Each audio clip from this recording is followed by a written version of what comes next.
He just wanted a quiet morning. A walk through the park, nothing more. No badge. No spotlight. Just peace. But for one man, peace was a privilege he wasn't allowed to have. When an officer saw him sitting alone on that bench, the uniform became a weapon. And words became bullets. Humiliation. Disrespect. All for the color of his skin. What the cop didn't know was that this ordinary black man wasn't ordinary at all. And when the truth came out, the world flipped in seconds. Because sometimes, power hides in plain sight, waiting for justice to reveal it. It was a crisp autumn morning in Washington, D.C. The park was nearly empty, just the soft rustle of leaves and the distant hum of traffic. Elijah Carter liked it that way.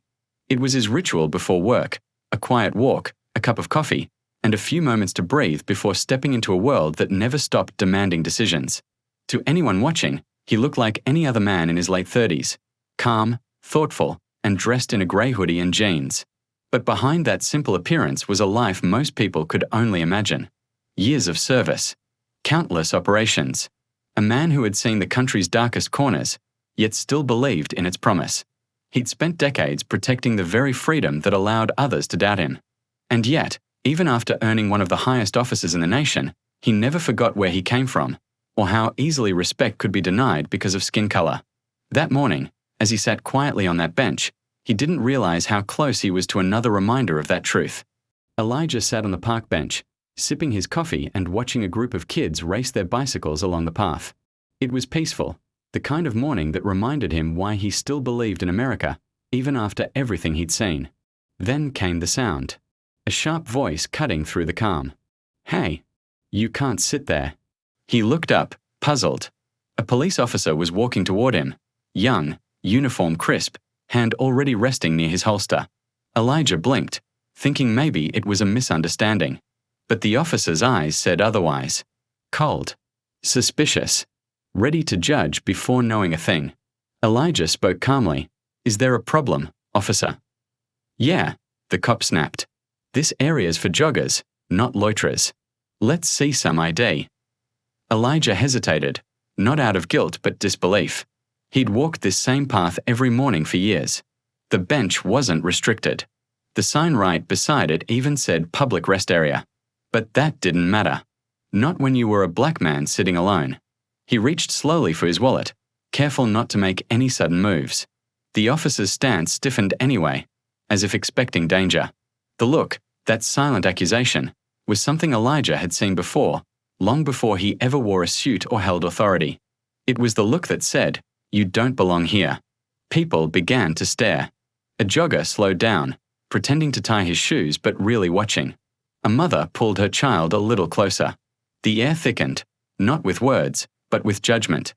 "Move along," the cop ordered, snatching the ID from Elijah's hand before he could even respond. He stuttered it briefly, then scoffed.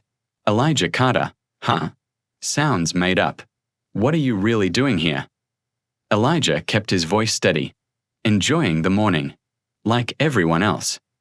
But the officer wasn't interested in answers, only in asserting control. He stepped closer, voice rising. "Don't get smart with me. You people always think you can talk your way out of things." You people. The phrase landed like a slap.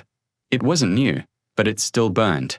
Elijah felt a knot form in his chest, anger, shame, and exhaustion all tangled together. He wanted to shout, to tell this man who he really was, what authority he carried, but something in him held back. Not yet. Not like this. Then, the officer's tone shifted again, darker, sharper.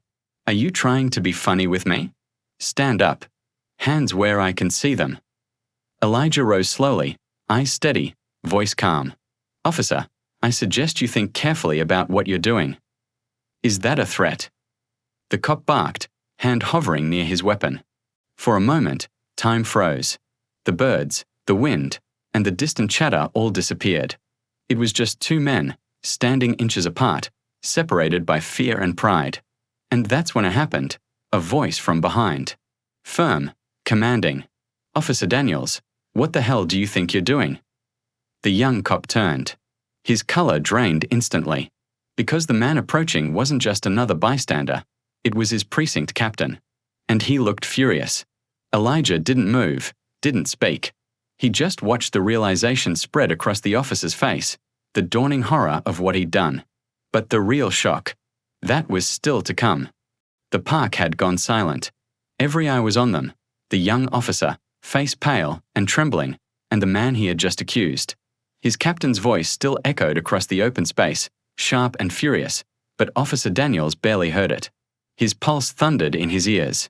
"Sir," the captain snapped, pointing toward Elijah, "do you have any idea who this man is?" Daniel stammered. He was just sitting here. You thought wrong." The captain's tone cut like glass. "That man is Director Elijah Carter, head of the Federal Bureau of Investigation." The words hit harder than any punch. The officer's grip on his badge faltered, his breath catching in disbelief. He looked back at Elijah, but the man's calm expression said everything.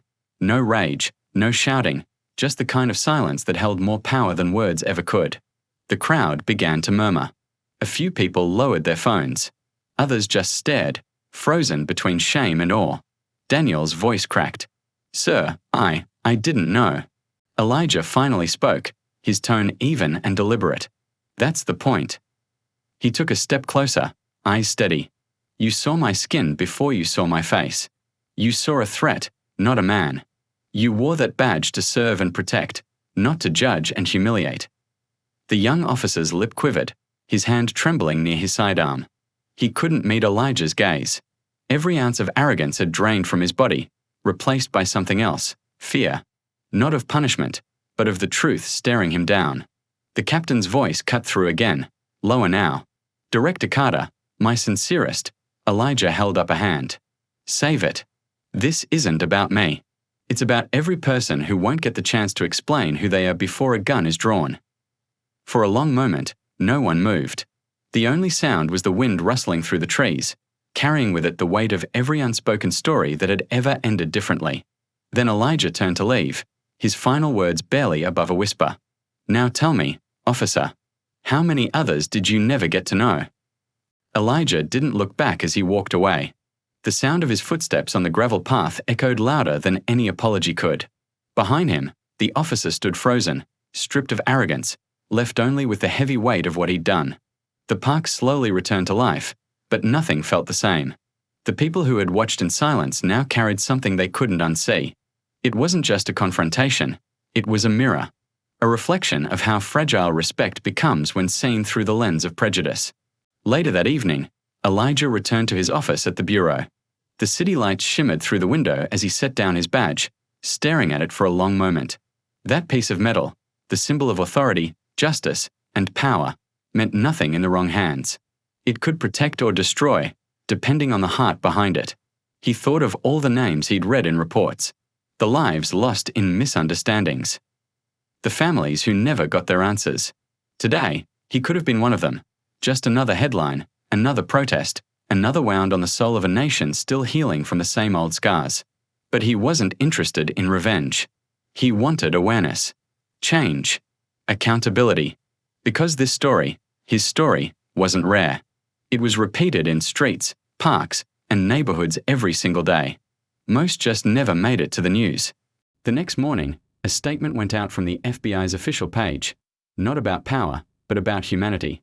It ended with his words, "Before you judge a man, remember, the badge you wear or the title you hold doesn't make you honorable. The way you treat others does." And as the post spread across millions of screens, it asked one haunting question that still lingers today.